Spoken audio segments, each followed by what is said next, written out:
ہم وہی کہیں گے جو ہمارا دین ہم کو بتاتا ہے، عمل کرو تو تمہارا بھلا ہے۔ الحمدللہ رب العالمین والصلاة والسلام علی سید الانبیاء والمرسلین، اما بعد اعوذ باللہ من الشیطان الرجیم، بسم اللہ الرحمن الرحیم۔ ان اللہ وملائکتہ یصلون علی النبی یا ایہا الذین آمنوا صلوا علیہ وسلموا تسلیما۔ اللہم صلی علی سیدنا و شفیعنا و حبیبنا و مولانا محمد وبارک وسلم صلاۃ و سلاما علیک یا رسول اللہ صلی اللہ تعالی علیہ وسلم۔ ألم تر أن الله يزجي سحابا ثم يؤلف بينه ثم يجعله ركاما فترى الودق يخرج من خلاله۔ کیا تو نے نہ دیکھا کہ اللہ نرم نرم چلاتا ہے بادل کو، پھر انہیں آپس میں ملاتا ہے، پھر انہیں تہ بتہ کر دیتا ہے، تو تو دیکھے کہ اس کے بیچ میں مینا نکلتا ہے، بارش نکلتی ہے۔ وَيُنَزِّلُ مِنَ السَّمَاءِ مِن جِبَالٍ فِيهَا مِن بَرْدٍ فَيُصِيبُ بِهِ مَن يَشَاءُ وَيَصْرِفُهُ عَن مَّن يَشَاءُ، اور اتارتا ہے آسمان سے اس میں جو برف کے پہاڑ ہیں، ان میں سے کچھ اولے، پھر ڈالتا ہے انہیں جس پر چاہے، اور پھیر دیتا ہے انہیں جس سے چاہے۔ یکاد سنا برقہ یذہب بالابصار، قریب ہے کہ اس کی بجلی کی چمک آنکھ لے جائے۔ پچھلی آیات کریمہ کے اندر اللہ تبارک و تعالیٰ نے رزق، غذا، خوراک والی آسمانی نعمتوں کا ذکر کیا تھا۔ اب ان آیات میں آسمانی موسمی نعمتوں کا ذکر فرمایا جا رہا ہے۔ بادل، بارش، پہاڑ، برف باری، یہ سب غذائیں نعمتیں ہیں، اور انہی سے کھیت و باغات ہیں، اور پھر اس کے بعد میں آگے رات اور دن کے آنے جانے کا تذکرہ فرمایا گیا۔ تو یہاں پہ یہ ارشاد ہو رہا ہے کہ کیا تم اپنی نگاہوں سے نہیں دیکھتے کہ اللہ تبارک و تعالیٰ کیسے اپنی قدرت سے آہستہ آہستہ بادلوں کو چلاتا ہے، اور کس طرح پھر ان کے ٹکڑوں کو پھر کسی علاقے میں لے جا کر کے جوڑ دیتا ہے، اور کیسے پھر بادل بنتے ہیں، اور کیسے اس سے جو ہے وہ باران رحمت کا نزول ہوتا ہے۔ روایت میں آتا ہے اللہ تبارک و تعالیٰ 4 ہوائیں چلاتا ہے۔ پہلی ہوا زمین کے بخارات، اس کے دھوئیں اور غبارات بنا کر کے اڑاتی ہے۔ بخارات پانی سے، اور دخانات یا آگ سے، اور غبارات مٹی سے بنتے ہیں، اور یہی مخلوقات زمین کے 4 عنصر ہیں۔ انسان اور حیوان کے اندر یہ آگ، پانی، مٹی، ہوا چاروں جمع ہو گئے ہیں۔ تو یہ پہلی ہوا ہے۔ پھر دوسری ہوا اللہ تعالیٰ بھیجتا ہے جو ان بخار، دخان اور غبار کو بادل بنا دیتی ہے، سفید، پھر پیلا، پھر کالا، کہیں چھوٹا ٹکڑا اور کہیں بڑا ٹکڑا۔ پھر اللہ تعالیٰ تیسری ہوا چلاتا ہے جو ان چھوٹی بڑی ٹکڑیوں کو جوڑ دیتی ہے، اور ترکیب سے بکھرے ہوئے بادل جو ہیں وہ تہ بتہ موٹا بادل بن جاتے ہیں۔ پھر اللہ تعالیٰ چوتھی ہوا چلاتا ہے جو اسی موٹے بادل سے ٹھنڈا میٹھا پانی نکالتا ہے۔ تو یہ اللہ تبارک و تعالیٰ کی کتنی بڑی جو ہے وہ قدرت کی نشانیاں ہیں۔ حضرت کعب نے بیان کیا ہے کہ صحاب، یہ بادل جو ہیں بارش کی چھلنی ہے، اگر یہ نہ ہو تو جس پر بارش گر جائے اس کو فاسد کر کے رکھ دے۔ اب ظاہر سی بات، اگر بادل نہ ہو، ڈائریکٹ پانی اوپر آ کر کے گرے تو آدمی مر ہی جائے اس کے اندر، یا کھیتیاں جو ہیں وہ تباہی ہو جائیں۔ تو اللہ تعالیٰ نے اس بادل کو بارش کے لیے چھلنی بنا دیا ہے، بوند بوند کر کے، اور ایک سلسلہ وار جو ہے وہ اس کے اندر سے پانی نکالتا ہے۔ تو فرمایا گیا کہ تم آنکھوں سے نہیں دیکھ رہے ہو کہ اللہ تعالیٰ بادل کو جہاں چاہتا ہے وہاں پہ لے جاتا ہے۔ بعض علماء کرام فرماتے ہیں کہ اللہ تعالیٰ نے آسمان کے درمیان مختلف قسم کے پہاڑ پیدا کیے ہیں۔ اللہ تعالیٰ نے مختلف قسم کے پہاڑ پیدا کیے ہیں، جن میں سے بعض ٹھنڈے ہیں اور بعض برف کی مانند ہیں، ان پر فرشتوں کو مقرر کیا ہے.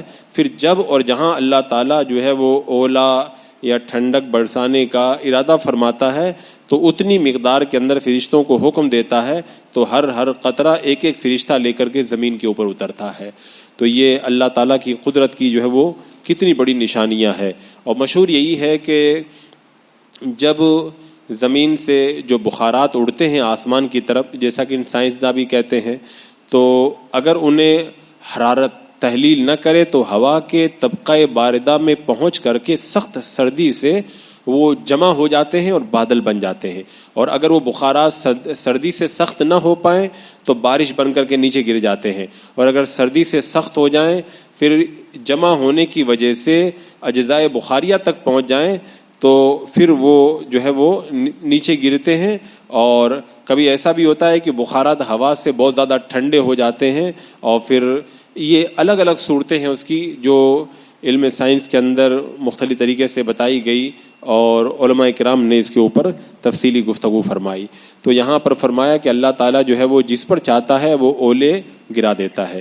یعنی آسمان کے پہاڑوں میں سے کچھ برف کے ٹھنڈے پہاڑ ہیں تو برف کے موٹے سخت اولے اللہ تعالیٰ جس پر چاہتا ہے مصیبت بنا کر کے اس کے اوپر گرا دیا کرتا ہے. یہ اللہ تعالیٰ کی مرضی سے ہے. اور فرمایا یکاد سنا برقہ یذهب بالابصار، قریب ہے کہ اس کی بجلی چمک لے جائے. یعنی یہ کیا قدرت کا کرشمہ ہے کہ زمین سے بخارات اور بخارات سے بادل، بادل سے پانی، پانی میں آگ کی بجلی اور بجلی میں کڑک، کڑک میں چمک، اور ایسی تیز و سخت کے قریب ہے کہ آنکھوں کو اچھک کے لے جائے. اللہ تعالیٰ نے کیسی کیسی چیزوں کو جو ہے وہ اس کے اندر جمع فرما دیا ہے. بندہ اگر غور کرے اللہ تبارک و تعالیٰ کی ان نشانیوں کے اندر تو اسے قدرت کی جو ہے وہ ان نشانیوں کے اندر بڑی حیرت لائق ہو. یہ آگے جو آیت کریمہ میں جو یہ ارشاد فرمایا اللہ تبارک و تعالیٰ نے کہ یقلب اللہ اللیل والنہار ان فی ذلک لعبرۃ لأولی الابصار، اللہ بدلی کرتا ہے رات اور دن کی، بے شک ان سب قدرتوں میں بے شک جو ہے وہ بے شک اس میں سمجھنے کا مقام ہے نگاہ والوں کے لیے. یعنی جو عبرت حاصل کرنا چاہتے ہیں، جو نگاہ رکھنا چاہتے ہیں، اللہ تعالیٰ نے ان کے لیے اس کے لیے بہت کچھ سمجھنے کا سامان بنا کر کے رکھا ہے. یہ حضرت سعید بن مسیب رضی اللہ تعالیٰ عنہ سے پوچھا گیا کون سی عبادت افضل ہے؟ آپ نے فرمایا کہ اللہ کی مخلوق میں غور و فکر کرنا اور اس کی دین کی سمجھ سب سے بڑی اور سب سے افضل عبادت ہے. یعنی بندہ جب ان میں غور کرتا ہے نا تو یہ غور کرنا بھی عبادت. اللہ نے چاند کو پیدا کیا، سورج کو پیدا کیا، ان کو ڈیوٹی لگا دی، یا اپنی ڈیوٹی کو مکمل نبھا رہے ہیں، کوئی جو ہے وہ اپنی ڈیوٹی کے خلاف نہیں کر رہا. تو بندہ جب اس میں غور کرے گا تو اسے اللہ کی قدرت پر یقین بڑھے گا. حضرت رابعہ فرماتی ہیں کہ جب میں اذان سنتی ہوں تو مجھے قیامت کی پکار یاد آ جاتی ہے. ہم لوگ سنتے ہم کو کچھ نہیں یاد آتا. اور فرماتی ہیں کہ برف کو دیکھتی ہوں تو اعمال ناموں کا ہاتھ میں ملنا مجھے یاد آ جاتا ہے. اور کہتی ہیں کہ ٹڈیوں کو دیکھتی ہوں تو حشر کے اندر ہمارا اٹھ کر کے جمع ہونا مجھ کو یاد آ جاتا ہے. تو اللہ تعالیٰ جس کو نظر دیتا ہے وہ غور و فکر کرتے ہیں اور چھوٹی چھوٹی باتوں سے وہ نصیحت حاصل کر کے نیکیوں کے اندر آگے بڑھ جاتے ہیں. کبھی کبھی بندہ چیونٹی کو دیکھ کر کے نیک بن جاتا ہے، کبھی مکھی کو دیکھ کے نیک بن جاتا ہے. غور کرتا ہے تو اس کے اندر تبدیلی آ جاتی ہے. اس کے بعد میں اللہ تبارک و تعالیٰ نے ارشاد فرمایا. اچھا، یہاں پہ جو رات دن کا ذکر کیا گیا اس میں اگر بندہ غور کرے تو پتہ چلے گا کہ کبھی رات کالے بادلوں سے اندھیری ہو جاتی ہے، کبھی چاند کی چاندنی سے روشن ہو جاتی ہے، کبھی دن کالے بادلوں سے اندھیرا ہو جاتا ہے، اور کبھی سورج کی دھوپ سے اس میں اجالا ہو جاتا ہے. کبھی دن خیر ہوتا ہے، کبھی رات خیر ہوتی ہے، کبھی رات میں شر ہوتا ہے، کبھی دن میں شر ہوتا ہے، کبھی سردی میں، کبھی گرمی میں الگ الگ چیزیں دیکھنے کا موقع ملتا ہے. اور کبھی دن رات پر بہار ہوتے ہیں، کبھی ان میں خزاں طاری ہو جاتی ہے، کہیں برسات ہے، کہیں خشکی پڑی ہے. تو یہ رات اور دن کا آنا جانا اور یہ سب چیزیں جو ہے موسموں کی تبدیلی، زمانے کی حرکتیں بندے کو بہت کچھ سکھا دیتی ہے.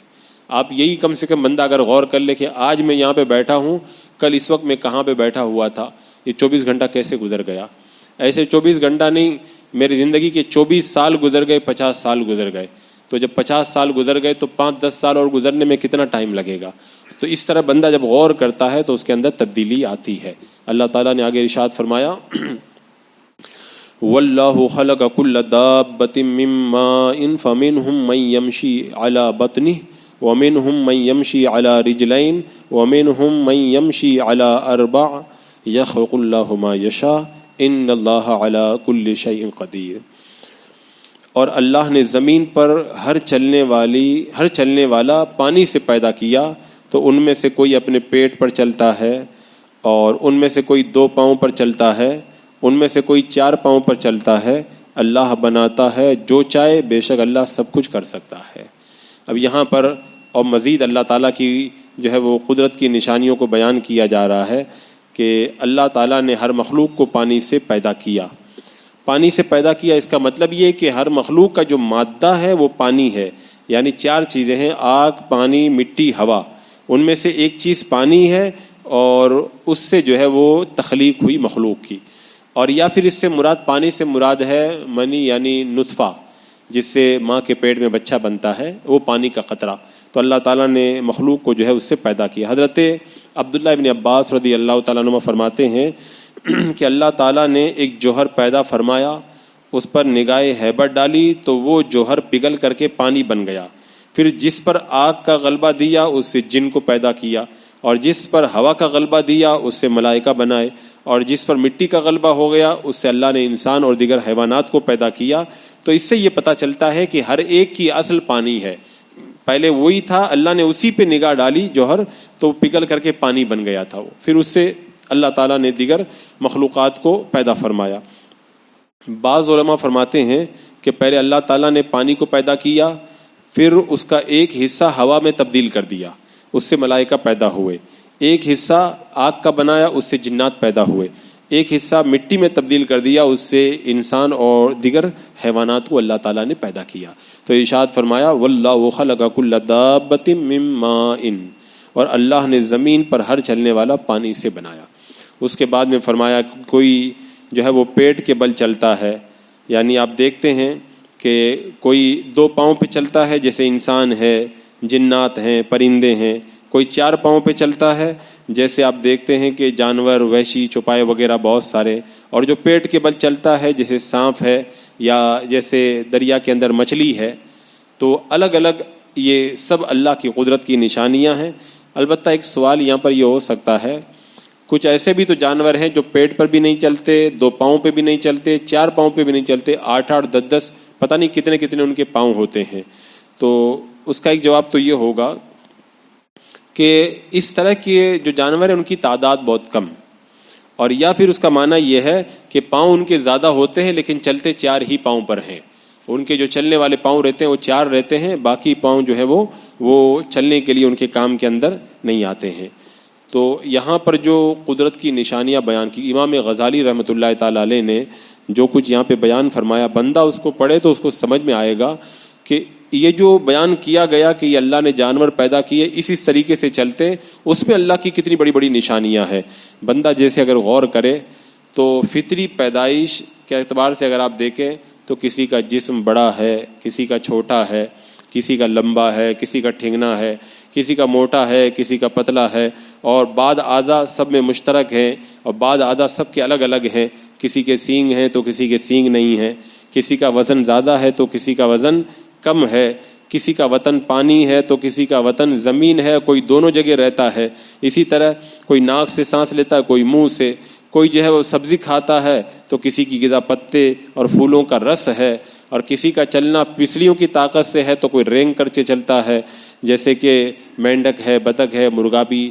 اور اسی طرح آوازوں میں بڑا فرق، کوئی چنگاڑتا ہے، کوئی ڈکراتا ہے، کوئی ہنہناتا ہے، کوئی چہچاتا ہے، کوئی بھونکتا ہے، اور الگ الگ ان آوازوں کے اندر بھی فرق دیکھیں گے. تو انسانی عقل ان چیزوں میں اگر غور کرے اس کا احاطہ نہیں کر سکتی. جب اس کو دیکھے گی تو اسے اللہ کی قدرت کی نشانیاں یاد آئے گی. ہارون رشید کے بارے میں آتا ہے، ہارون رشید نے ایک بار بازی اشب جو اس کا شکاری پرندہ تھا اس کو آسمان میں شکار کے پیچھے چھوڑ دیا. اب وہ جب شکار کے پیچھے اس کا باز گیا تو وہ ایسا گیا کہ نگاہوں سے گم ہی ہو گیا، نظر ہی نہیں آنے لگا، اور پھر کئی دن تک نظر نہیں آیا. بہت عرصے کے بعد میں واپس آیا تو مایوسی کے بعد ایک دن ایسے بیٹھا ہوا تھا بادشاہ، تو وہ باز آیا اور اس کے ساتھ میں مچھلی تھی. اب جب بادشاہ نے دیکھا تو بڑا حیران ہوا، علماء اکرام کو بلایا تاکہ پتہ لگائے کہ مسئلہ کیا ہے. یہ ہوا میں غائب ہو گیا تھا بالکل بادلوں میں، اور کہاں سے مچھلی لے کر کے آیا؟ تو ان میں سے مقاتل نے، جو علماء تھے ان میں سے ایک مقاتل نے جواب دیا کہ آپ کے دادا حضرت عبداللہ بن عباس نے فرمایا ہے کہ خلائے آسمانی میں بھی مختلف طرح کی مخلوق رہتی ہے، ہمیں نظر نہیں آتی، خلا کے اندر بھی بہت ساری مخلوق رہتی ہے جو انڈے اور بچے دیتی ہے، جو مچھلی کی صورت کے اوپر ہوا کرتے ہیں اور ان کے پر بھی ہوتے ہیں۔ ہارون رشید نے جب سنا کہ ایسی مچھلی جس کے پر ہوتے ہیں اور وہ خلا میں رہتی ہے تو بہت خوش ہوا، اور اس نے مقاتل کو اس جواب سے خوش ہو کر کے انعام و اکرام سے نوازا۔ ہم لوگ تو جتنا نظر آتا اتنا ہی جانتے ہیں، ورنہ اللہ کی قدرت کی نشانیاں زمین میں، آسمان میں، دریا میں اتنی پھیلی ہیں، اور زمین اور یہ دریا کے اندر اللہ کی جو قدرت کی نشانیاں ہیں، بندہ ساری زندگی غور کرتا رہے تو ان کی تہ تک نہیں پہنچ سکتا ہے۔ مچھلیاں ہی ہزاروں قسم کی موجود ہیں، ہزاروں قسم کے جواہرات مطلب موتی وغیرہ موجود ہیں، اور نہ جانے کیسی کیسی اللہ کی نعمتیں۔ کہتے ہیں کہ اگر کوئی دریا کے عجائبات کو اگر گننا چاہے نا تو کبھی گن بھی نہیں پائے گا۔